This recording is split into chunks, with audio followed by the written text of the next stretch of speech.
Hey, everybody, welcome back to another episode of Meeting the People Who Are Changing the World. And usually I have people who are EFT practitioners, they're doing some sort of energy work, working with individuals. And today I have a really special treat for everyone because today we have someone who speaks to entire schools, who does motivational speaking, who plays in a band, who had a TV show. We're going to get to talk to someone who is really serving the world in a very different way. And I'm super excited.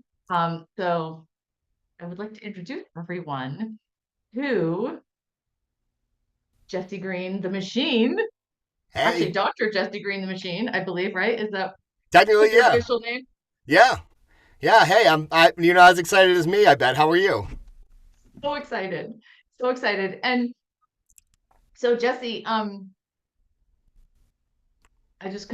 gonna go through the whole thing. So if you guys don't already know Jesse, he is a chainsaw artist. He had his own TV show, American Chainsaw. He is a motivational speaker. He speaks to all these different schools. And that was kind of the thing that I got really excited as I was looking through. I mean, my goodness, Jesse, you have this whole long list of all these incredible accomplishments and all these ways in which you're helping change the world. Um, but I kind of wanted to start with, oh, and you're also an author. You wrote a trilogy, which Ah, you all have right, right right here. on. I got one Um, too. Look at that, so twinsy. and I've been telling everyone about how much I love this book, and honestly, and that's a whole other thing I want to talk about in a few minutes Thank too, you. about how you got into how you wrote this book. But let's start with your motivate. Like, let's start with what got you into talking to kids in schools and doing that. Like, can we just start there? Is that okay? Just because I do have four kids in the school systems where you've been presenting, so I'm kind of like curious about that. Is that all right if I start there with you? Of course, of course. That's my favorite. I mean, I, it's hard for me to. Sometimes it feels funny to say, but I would say that it's always been my end goal. Actually, even the chainsaw sculpture stuff, which is, I mean, that's my, that's kind of what I built everything off of, and I love chainsaw sculpture. But even going back to long before I discovered chainsaw sculpture, I knew that I wanted to do some sort of talking, some sort of help to spread a different kind of message. And that was, I think, always the end goal ultimately. And I just had to do some, in my opinion, in my mind, I had to do something that was worthy of talking about so that I could relate it to everything else that I wanted to talk about, which when you stretch that out and you make it, relevant to today, it's even tapping into, pun intended, some of the stuff that you do. And it's 100%. because it's about it's about trying to present kids, especially everybody, but especially kids because they're impressionable. The Mhm. bigger picture that there actually is that isn't always talked about. I always tell them when a kid asks me, how did you end up at this, random school? I tell them it's because nobody ever came to my school, and you can vouch for this. Nobody ever Yep. came to my school and told me that literally anything was possible. And so that's the message I'm trying to put out there to everybody. That's the underlying theme of Chainsaws, Cheeseburgers, and Rock and Roll, the series. Book one, The Search for Purpose, will very clearly illustrate how it's for that purpose. It's to tell my story, but as an example of what you can do, what anybody can do with the right mindset. Um, that's the whole thing behind that. And it's so true. And so can we, like, I'm going to kind of bounce around on my little list here, but can you share with people how opportunities are like cheeseburgers? Because I love cheeseburgers, but love how you just took something so huge, like, you could literally be anything and you can literally do whatever you want. And then like you are able to distill it down and make it so relatable. And so I'm just going to shut up again. Can you explain your whole cheeseburger analogy, please? Thank you. I'm so thrilled that it landed with you, and I know it landed with others. And when I do the talking at schools and I reveal the opportunities are like cheeseburgers part, it always gets a big cheer. So I know that there's more cheeseburger fans out there than not. For the people, just so I don't exclude anybody in your audience. For anybody that doesn't like cheeseburgers, there's probably some. Uh, I don't really relate to that, but I'm sure there's somebody out there that doesn't. So just basically take everything. Every time I mention cheeseburgers, you just substitute that for something you do like pizza, hot dogs. Chances are it's probably not that either if it's not cheeseburgers. Salads. You know, if you're like really crazy about salads, it could be salads are like opportunities. Guacamole. We'll do guacamole. I don't know anybody that does. Yeah, we'll do Right. that. Like, right? Yeah. Salads I kind of point out in my book 2 of the series is about to be released. It's in pre-sale now. And right at the top of that one, I talk about how salad is kind of the antithesis of what I'm talking about. But so just for my example, cheeseburgers are like opportunities to me because they're like big, delicious, succulent, amazing. It's like, here is your opportunity sitting right here in front of you. You know it's going to be amazing. I don't think I've ever regretted a cheeseburger ever in my life.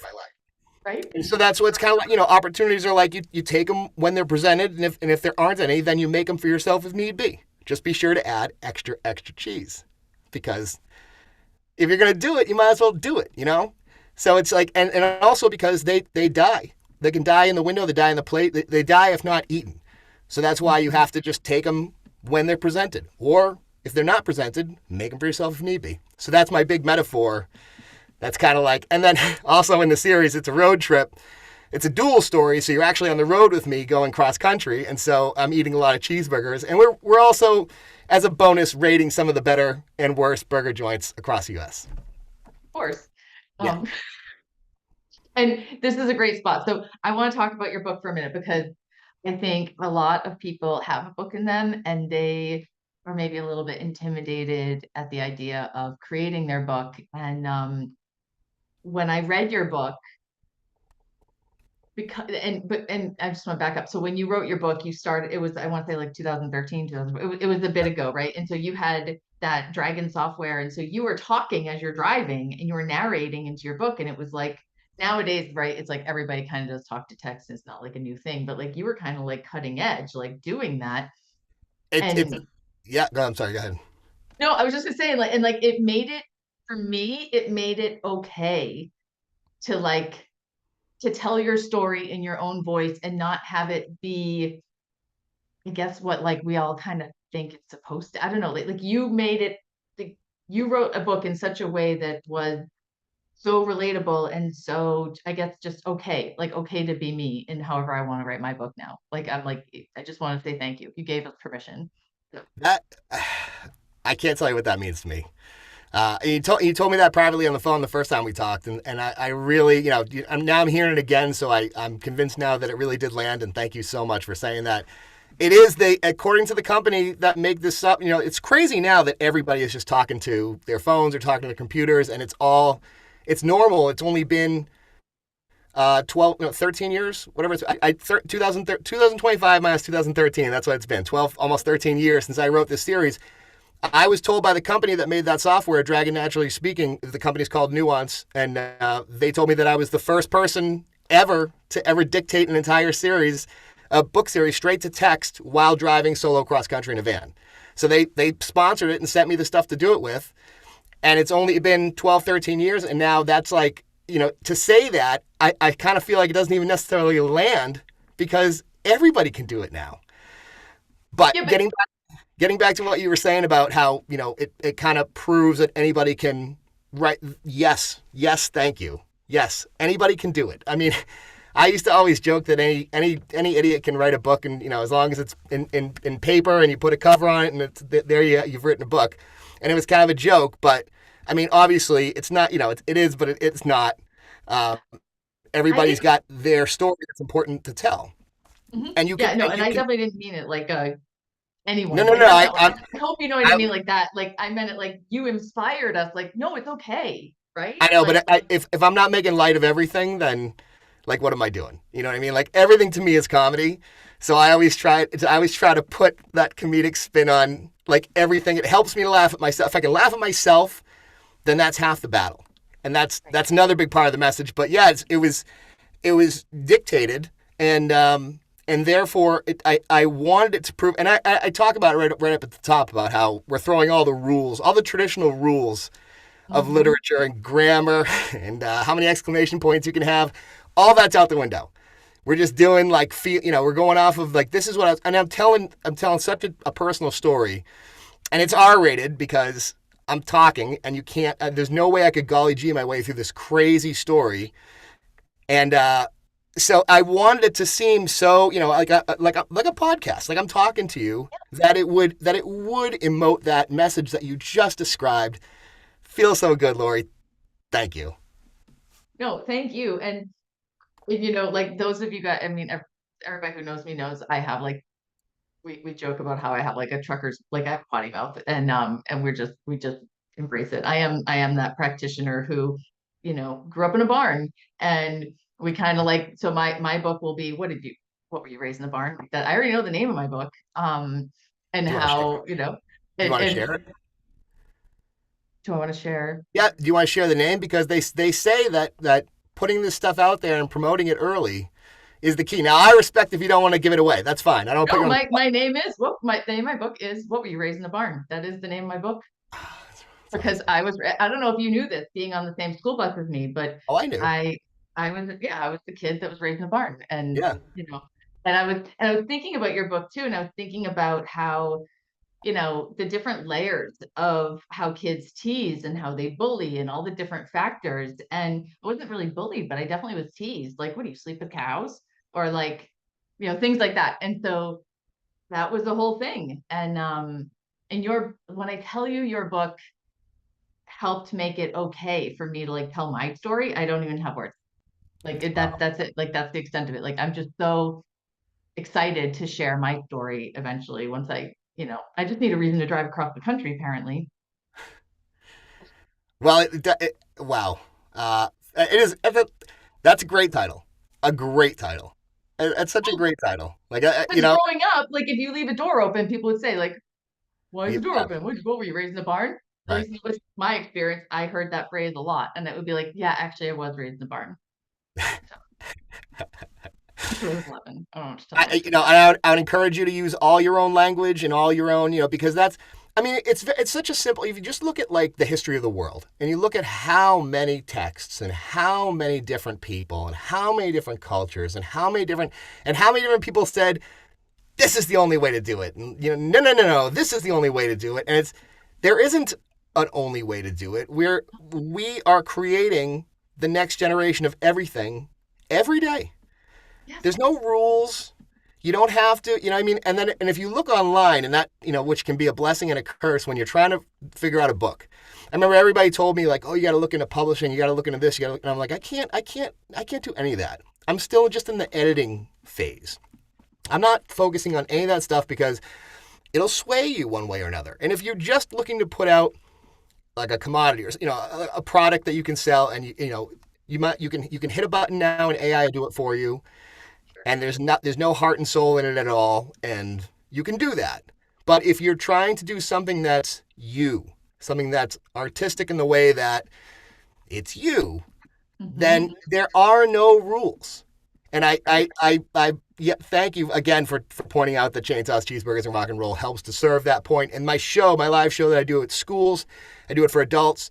I think it helps to serve that point. At least that's the point of trying to serve that point. You get my point? Hmm. I do. And the word I wrote down when you were just talking was legacy. Like, sure, I can send this through different, like I can polish it, but and have AI do all the different things. But like, no, like if I want it to be mine, if I want this to be passed on, if I want people to really know me and who I am, like that's your like you have a legacy. That's incredible. Thanks. Um, Not everyone has that. And that like even your perspective on cheeseburgers is part of your life. It's just brilliant. It's just brilliant. I'll tell you what else. While we're in the business of convincing people that they should write their own stories, this is a trilogy. Book two is just hit pre-sale. Book one obviously is out. I reteach myself the things that happened to me every single time I look back, and I would have forgotten 80% of this. Yeah. No question about it if I hadn't written it down in 2013. Hmm. And it was largely inspired by my grandmother, who wrote her own life story, which is only like, she only got about 45 pages done on 8.5 by 11, which took up that was a good amount of story that she squeezed in there. And if she hadn't have done it, then I wouldn't know half the stuff that I know about her. Right. And she never finished. So the joke was her life ended, even though it didn't, after my father was born because my aunt is not in the book. And she should have been in the book, but because she just stopped doing it, she put it down and picked it back up. So I was motivated not only to do it, but I was motivated to finish it. And that's a tall order with the way I did it. But it was for my kid to have it so that she can have it. If nothing else, she can have it. And she'll be able to know all this stuff about me that I would not have just said. And I'm not talking about boring, just straight up. I'm talking about like interesting stuff that everybody can benefit from, because the lessons I learned in entertainment and art and television especially, and just in business and sales and you name it, I rolled it all up and put it into a ball, and that is what Chainsaws, Cheeseburgers, and Rock and Roll is all about. Yeah. And yeah, I can't wait to actually, I can't wait to get my hands on the next one. And I can't wait Nice. to read that one. And I, okay, so I'm trying to like, interviewer, I'm trying to get back into my center. I'm just so excited about this conversation. Um, so one of the things that you talk about is overcoming blocks. And in EFT, of course, that's kind of like our jam, right? Like we're helping people find their blocks and we're tapping on all the emotions and all the childhood stuff and all their beliefs, all of it, right? And I'm super curious because I think a lot of people who are, at least the first people who are probably going to be watching this, are more EFT people. And so I feel like they're going to be like, ooh, what does he have to say about overcoming blocks? So is it okay if I put you on the spot a little bit on that one and talk about that? Is Please, that okay? please. So what are your thoughts? Everybody gets blocked. It happens every day, all the time. This world is tough. The atmosphere is tough. You have to swim your way through it. You have to clear your path every day. Every day, if you're hiking down through the woods, and every day there's something else like blowing onto your path, and I don't like it. I mean, I get frustrated every day. It's very difficult to maintain that. I don't. If there's anybody out there that would claim that they can maintain that, everything is great and it's perfect, happy, they're lying. We You call know, that spiritual bypassing. That's our name for that. yeah. I mean, it's That's, or real. bullshit. Okay. Reality is, it, there's gonna be crap coming at you. Yeah. Especially mental blocks. I'd be curious to get your thoughts on this, but I find the correlation between the weather and people's personal blocks, like when I'm dealing with people, even if the energy coming through on email, um, it's just amazing. I always say to myself, if I had it on my schedule that I'm going to bang out a bunch of emails on Monday, but Monday is rainy and cruddy like it was this past Monday, I always end up saying I should have waited till Tuesday because the sun cleared on Tuesday and the whole world is in a better mood. Mm-hmm. So, and I tell people, and kids will ask me, how do you overcome blocks? And it's just like, you got to come back at it with fresh eyes. That's what it is. With chainsaw sculpture, I would constantly hit blocks. You're in it, and it's the chainsaw is heavy, and you're getting very dirty, and the weather might not be doing what you want it to be doing, and you're trying to make something you've never made before, and it's an assignment from somebody, and there's money on the line, and I feel like I would die if I got a negative review on this sculpture. Like, I'm a perfectionist. So you're doing something, you're at it all day. At the end of the day, your muscles hurt. Everything is just like, everything is terrible. This is not going the way I want it to go. Like, I can't see it yet.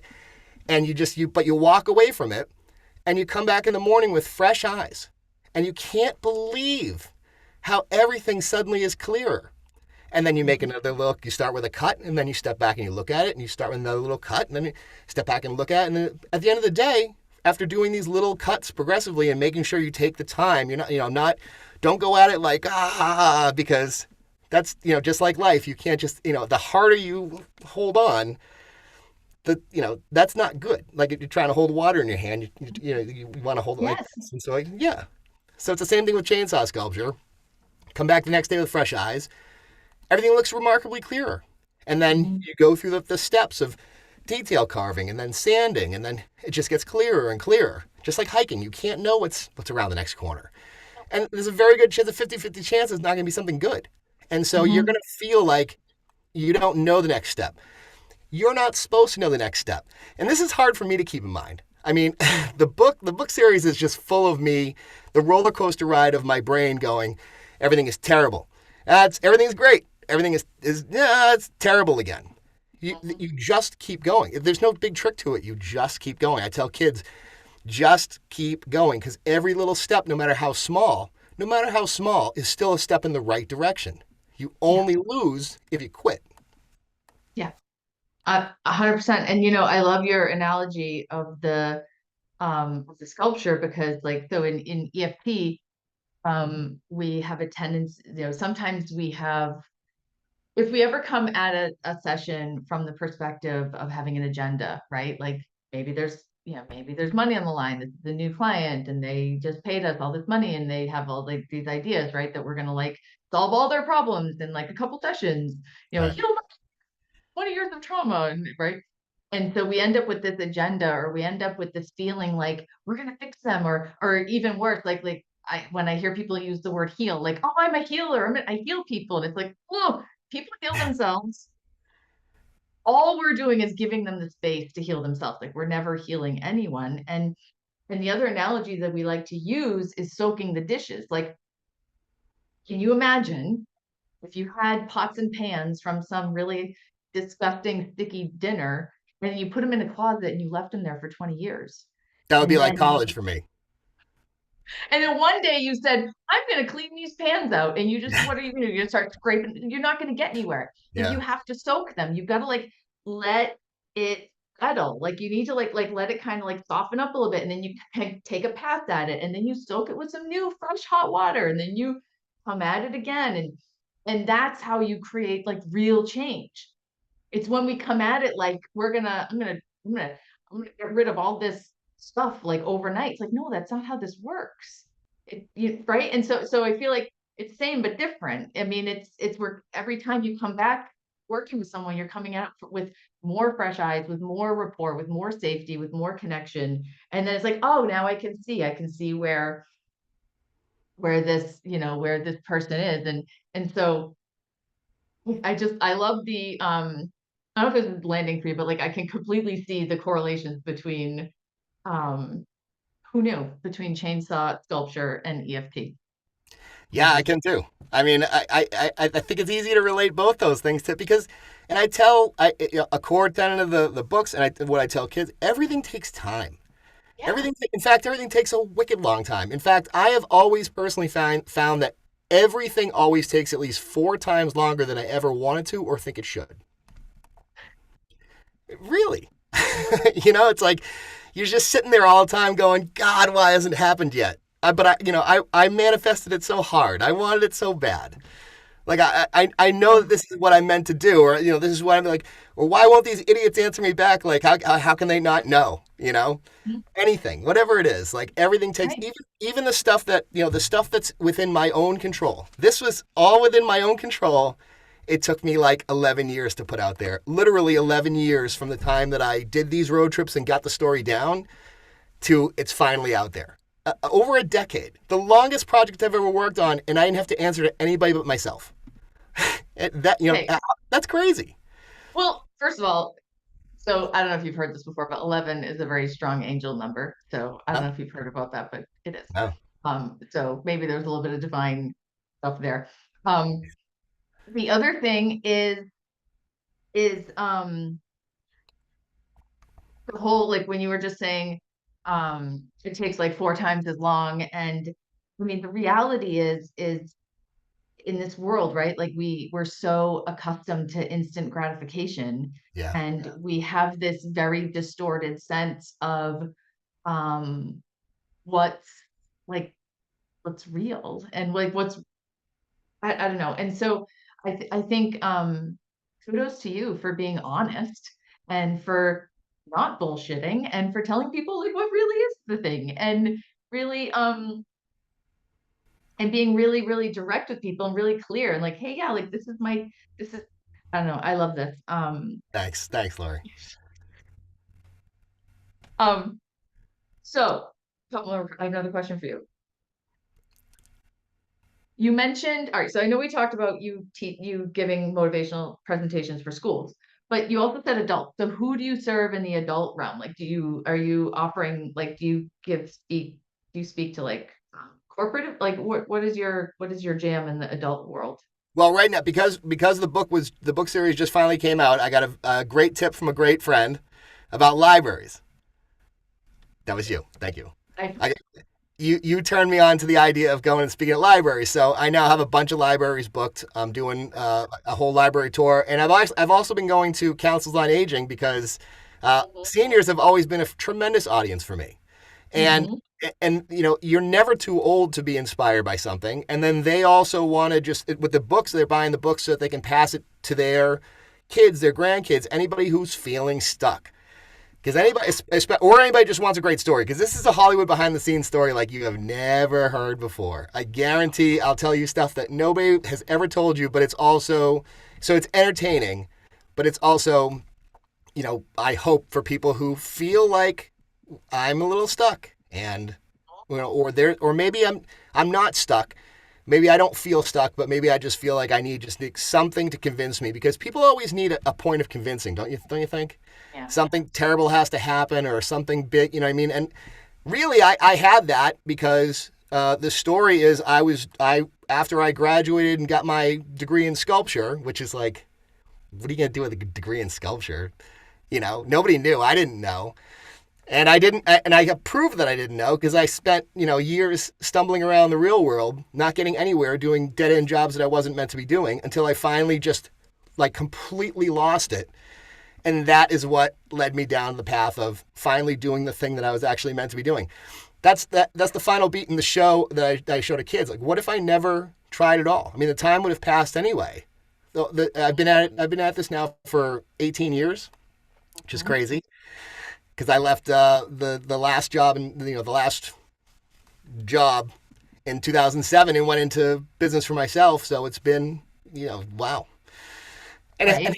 had I not done it, um, none of it would have happened. Now you wouldn't have called me doctor at the beginning, which is crazy.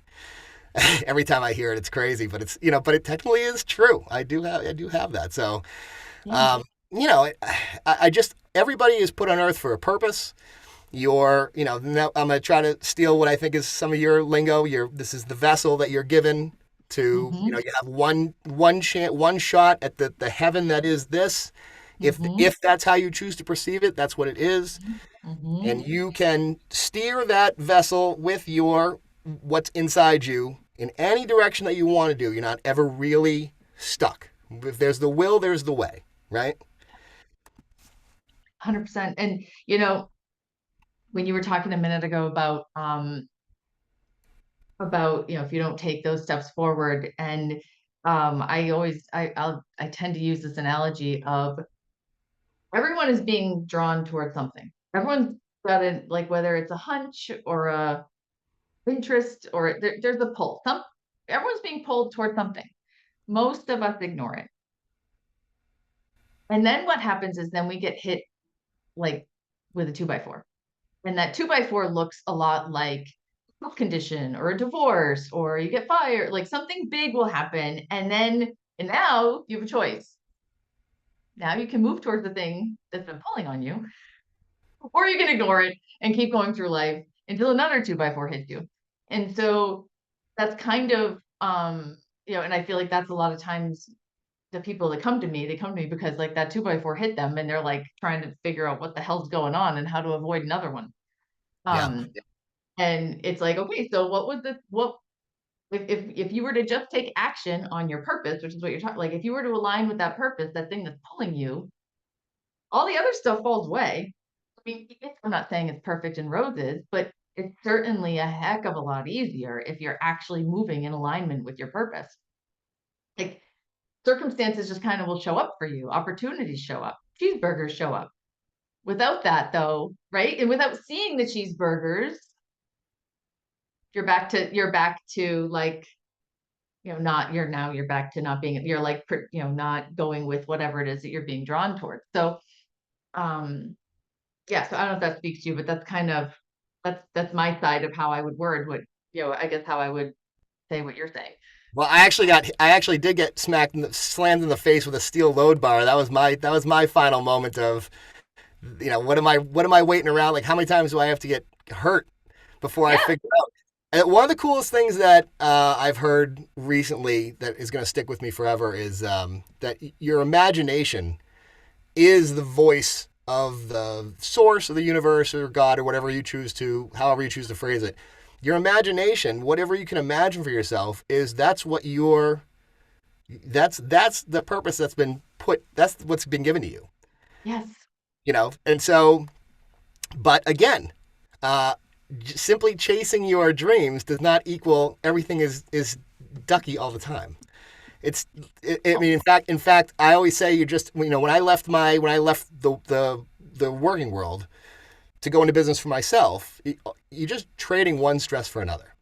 That's really that's what you're doing. Like, people think that it's going to solve all their problems. It's gonna only solve part of your problems, and it's going to create a whole bunch of other problems because everybody loves the idea of just start, just start, just start. Well, you also have to have follow through, and you also have to mhm. have the desire to keep it going no matter what obstacles get thrown your way. I have kicked and screamed and cried and and just freaked out many times. It's part of it. It is stress. That's why they call going the safe route, the illusion of a stable job, Mhm. because you don't have to, in business, when you're in business for yourself, you got to figure it out every day, as opposed to just, Yeah. I would punch in and just do a function. And then at the end of the day, you punch out. And hopefully, I mean, in my case, I had no energy left to enjoy life at the end of the day because of what I was doing. But hopefully, that you have your nights and weekends and you can live your life and be. And I tell kids at schools, doing what you want to do, chasing your dreams, going for your purpose, does not have to mean what you do for money. It absolutely does not. But it is how you define yourself. But it doesn't have to be what you do for, how you support yourself. If you can combine those two things, great. But also know that combining those two things leads down a path of it's opening up a whole other can of problems for yourself, because you're trying to turn your passion into money, and that Mhm. mucks things up. Now, if you can pull it off, it's amazing. Um, but I'm just saying, like, you just have to know going in that it's because you are called to do something that you Mhm. do something, and that Right. you understand that there's going to be ups and downs. Yes. And being really clear about your why.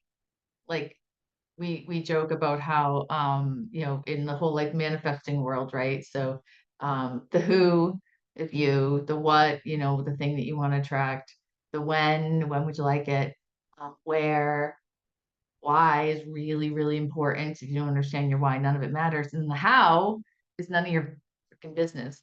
Like, the how is the part that's not our business. Like it's all the other parts that we really need to focus on. Right. And as long as you're super clear on why you're doing this, and as long as it lights you up, and it like, I mean, and it like you had said in the beginning, like you always wanted to be able to talk to kids. You always wanted to give this message to kids. Like, that's in alignment with your purpose. Everything else just sort of falls into place, or falls out of place.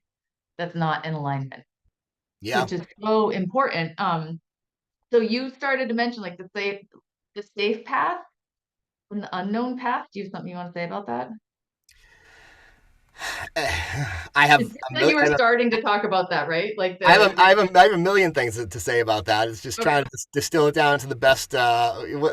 What's the most effective way that I can deliver some sort of serve your audience That's okay. about Well, sir, you're right. It doesn't, yeah, it just wouldn't make sense for you. it? I have. How can I? What's a safe way to say? There's a dangerous way to say this. There's a safe way to say this. Um, Can we have both ways? Now I'm so no, no, intrigued. no, I don't. I don't want to. See, the risk I always feel like I'm right. Here's the problem that I have when I do my show. Oftentimes an adult will come up to me afterwards and go, "So should I quit my job?" And I'm like, Mm, "I don't know you, bro. Like, I have no idea if you should just quit your job. I don't know. You know what I mean? Like, so it's just, but if you believe in yourself and you have that thing in your imagination that won't leave, and no matter how much you try to force it away, and no matter how much you try to shame yourself for having it, then what you should be doing maybe is shaming yourself for not doing it. Yeah. You know, and if you don't have that burning desire, if you just kind of have like a, yeah, I'd kind of like to do this, but I don't know, then no, you should not quit your job and go do something that you're not fully committed to, because it becomes a 24/7 job to chase your dreams. And you get obsessed with it, and obsession can go either way. Obsession can lead to amazing things, or it can lead to bad things. You're regulating yourself on your path, and you're trying to defeat blocks, and you're trying to accept new knowledge, hopefully every day.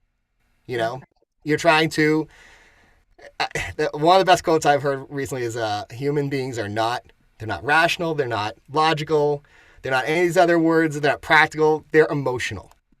Mhm. And that's why we're all looking for emotional freedom, right? Right.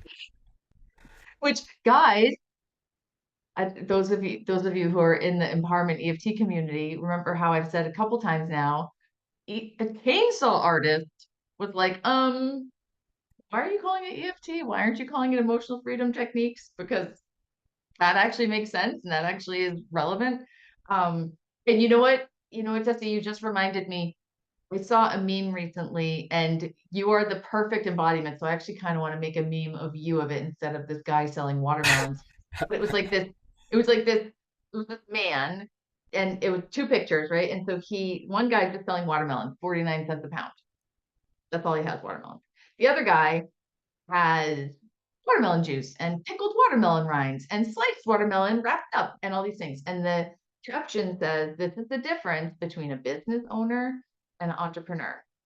Mm. So, like, the business owner could have been, I'm Dr. Jesse Green, the chainsaw artist, end of story. Like, that's my one and only thing is my business.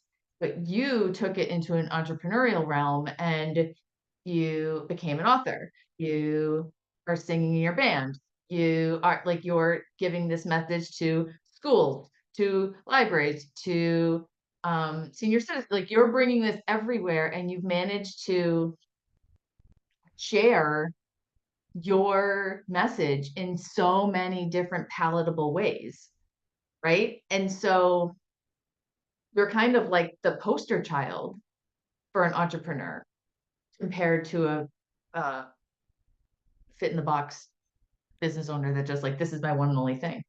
That's maybe one of the highest compliments I think I've ever gotten. That is, thank you. That's very It's nice. just awesome. Like, I was thinking about the meme and I was thinking like, oh, how do I make this my own? And I'm like, I don't know. I'm just gonna have to use Jesse, I guess, because he's perfect. My executive producer has been messing around with AI, and he's been making memes of me. And so I've been getting sent these little memes of my head, and I like to put my favorite ones are what I used to do just to sit. I've got one in my new show that I do, the dangerous art of chainsaw sculpture.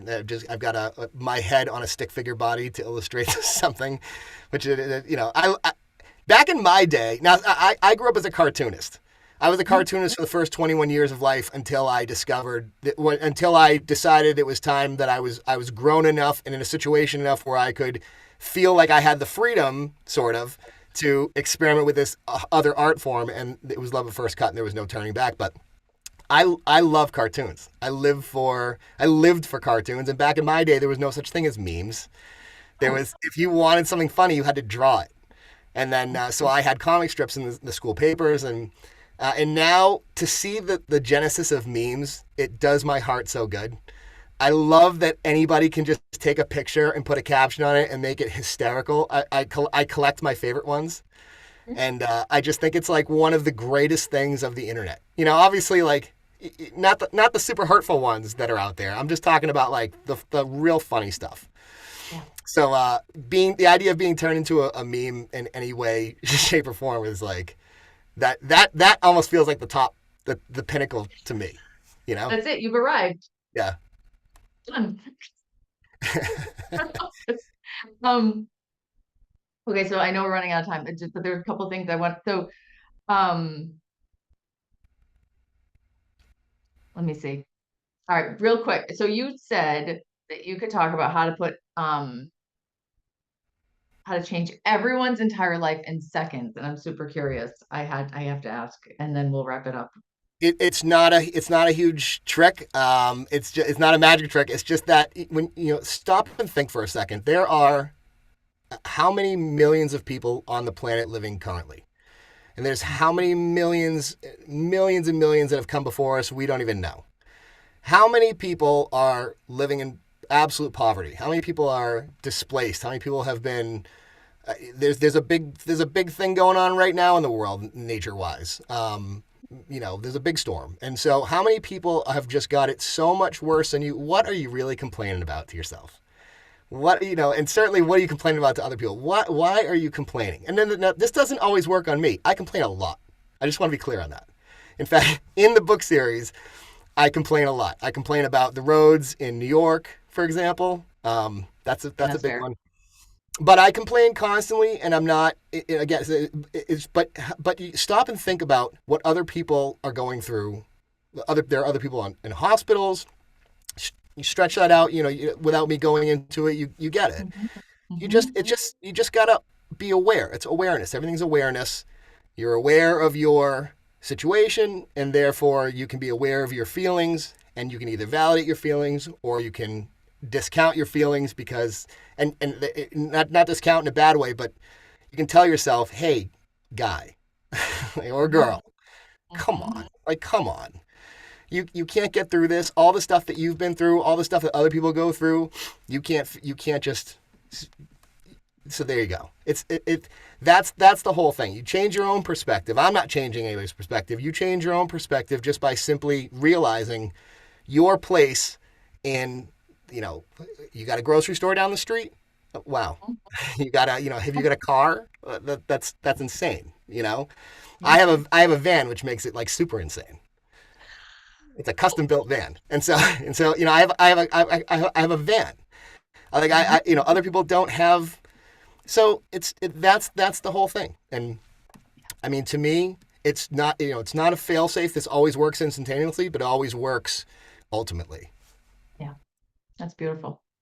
I'm just so grateful that you came here and that you're sharing your message with us, but also that you're sharing your message with the world. And yeah, so I feel like I've already asked you a little bit, but like when you're not working in your entrepreneurial realm, because you do so many things, what is it you love to do, like outside of this? Is there Cheeseburgers. anything like cheeseburgers? I had my birthday. We just had my birthday week, and everybody was like, "What are you gonna do for your birthday?" And I was like, "Cheeseburgers." They're like, "Yeah, but what do you cheeseburgers?" Just That's cheeseburgers. what I did. Because at age 49 now, you can't always just have cheeseburgers every day. That's another reason why you got to take them when you can get them while you have the chance, because you can't just you can't just overload your system like that. Had I tried to write this book after 2013, I wouldn't have been able to eat so many cheeseburgers in the series. So I love to do that. No, I love being outside. Being outside is also, for anybody listening, being outside is like the ultimate medicine. My daughter doesn't necessarily want to believe that. I'm like, go outside. She's like, but it's cold or there's bugs or whatever. Go outside. Outside is whatever you're doing outside, you need outside. Always outside. Yes, Yeah. that is. And anybody who's on my newsletter knows I'm constantly talking about, have you been outside today? Have you put your bare feet in the ground today? Have you felt the sun on your skin today? Like, Yeah. we are nature. It's so interesting when we're like, oh, I need to go into nature. It's like, no, you are nature. Yeah. So you need to connect with more of you, not go visit it. Like, you are nature. Like, you need like it's a little distinction, but we lose sight of that. We forget that we are nature and we need nature. So I love that there's people out you that are spreading the word about being the benefits of being barefoot, because I've been barefoot for my whole yes, life, and people are like, you're crazy. I'm like, why am I crazy? I don't understand. You're crazy. I mean, I carve barefoot. It's great. I've seen pictures of you do. I'm like, see, this is yeah. I You're my people. I get it. Right. We need more barefoot people. We need get out there in the Right. because we're nature and we're grounding. It's so incredible. Is there anything else you want to? Oh, I know. How can people? I'm going to put all the information in the show notes, but just in case you're watching this and you can't access the show notes for some reason, how can people reach out to you? I mean, obviously they can get their hands on the book, um, Chainsaws, Cheeseburgers, and Rock and Roll. But is there any other way that you want people to be able to connect with you? You can just check out Chainsaws, Cheeseburgers, and Rockandroll.com or TheMachineJesseGreen.com. Chainsaws, Cheeseburgers, and Rockandroll.com or TheMachineJesseGreen.com. All the information's on there. You can find me on the social media sites. I don't love all the social media sites, but I like some of the social media sites, and I'll try to update them, when I try to update them. And so Yeah, I mean, I feel like, meh, social media, it's okay. life is bigger Um, than social media, that's for sure. right? Like outside, like let's just go outside, please. Mhm. And yeah, so I just want to thank you for the difference you're making in the world. Thank you for how you're supporting so many different um, groups of people, like so many different demographics, so many different. I mean, you're serving such a broad population. And then we didn't get a chance to talk about. We'll have to have like a second. We have to make this like a trilogy. We'll have to talk about your time in the when you had your TV show. Which, if anybody wanted to watch that, that's American Chainsaw, correct? Yeah. Oh, I would love to do more with you. Yeah. That'd be great. Yeah. Yeah. So I want to thank you for being here today, and thank you everybody who's watching. And until next time, Thanks, Laurie. thank you.